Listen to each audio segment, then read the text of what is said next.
Bapak Ibu, mari kita membaca Alkitab bersama sektor 5. Hari ini kita telah sampai pada kitab Roma pasal yang ke-6.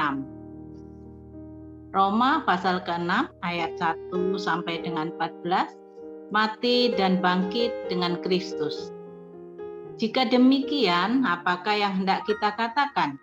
Bolehkah kita bertekun dalam dosa supaya semakin bertambah kasih karunia itu? Sekali-kali tidak. Bukankah kita telah mati bagi dosa? Bagaimanakah kita masih dapat hidup di dalamnya?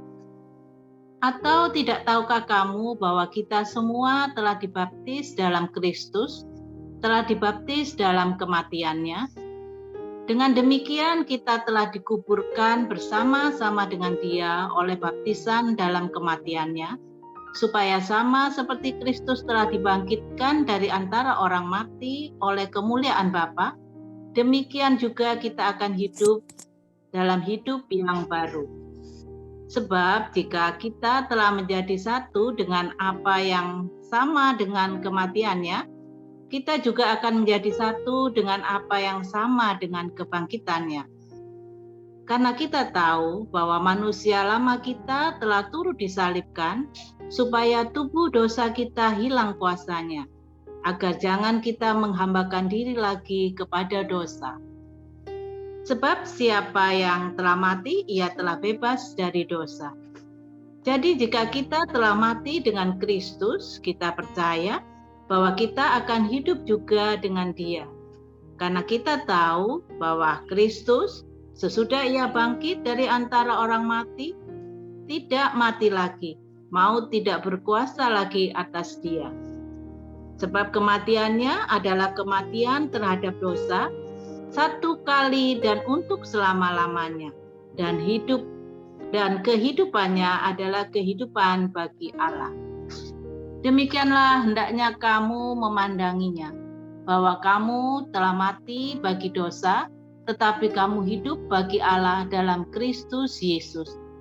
Sebab itu hendaklah dosa jangan berkuasa lagi di dalam tubuhmu yang fana, supaya kamu jangan lagi menuruti keinginannya. Dan janganlah kamu menyerahkan anggota-anggota tubuhmu kepada dosa untuk dipakai sebagai senjata kelaliman. Tetapi serahkanlah dirimu kepada Allah sebagai orang-orang yang dahulu mati, tetapi yang sekarang hidup. Dan serahkanlah anggota-anggota tubuhmu kepada Allah untuk menjadi senjata-senjata kebenaran. Sebab kamu tidak akan dikuasai lagi oleh dosa, karena kamu tidak berada di bawah hukum Taurat, tetapi di bawah kasih karunia. Ayat 15 sampai dengan 23, dua macam perhambaan. Jadi bagaimana? Apakah kita akan berbuat dosa karena kita tidak berada di bawah hukum Taurat, tetapi di bawah kasih karunia?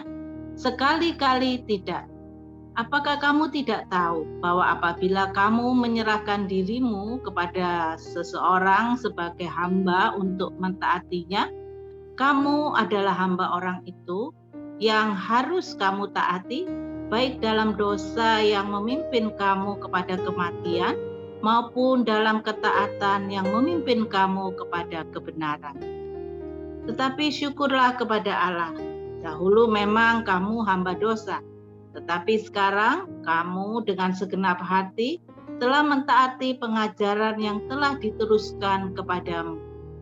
Kamu telah dimerdekakan dari dosa dan menjadi hamba kebenaran. Aku mengatakan hal ini secara manusia karena kelemahan kamu. Sebab sama seperti kamu telah menyerahkan anggota-anggota tubuhmu menjadi hamba kecemaran dan kedurhakaan yang membawa kamu kepada kedurhakaan, demikian hal kamu sekarang harus menyerahkan anggota-anggota tubuhmu menjadi hamba kebenaran yang membawa kamu kepada pengudusan. Sebab waktu kamu hamba dosa, kamu bebas dari kebenaran. Dan buah apakah yang kamu petik daripadanya? Semuanya itu menyebabkan kamu merasa malu sekarang, karena kesudahan semuanya itu ialah kematian. Tetapi sekarang, setelah kamu dimerdekakan dari dosa, dan setelah kamu menjadi hamba Allah, kamu beroleh buah yang membawa kamu kepada pengudusan, dan sebagai kesudahannya ialah hidup yang kekal. Sebab upah dosa ialah maut, tetapi kasih karunia Allah ialah hidup yang kekal dalam Kristus Yesus Tuhan kita. Demikian pembacaan firman hari ini, kiranya Roh Kudus memampukan kita melakukannya dalam kehidupan sehari-hari. Tuhan memberkati.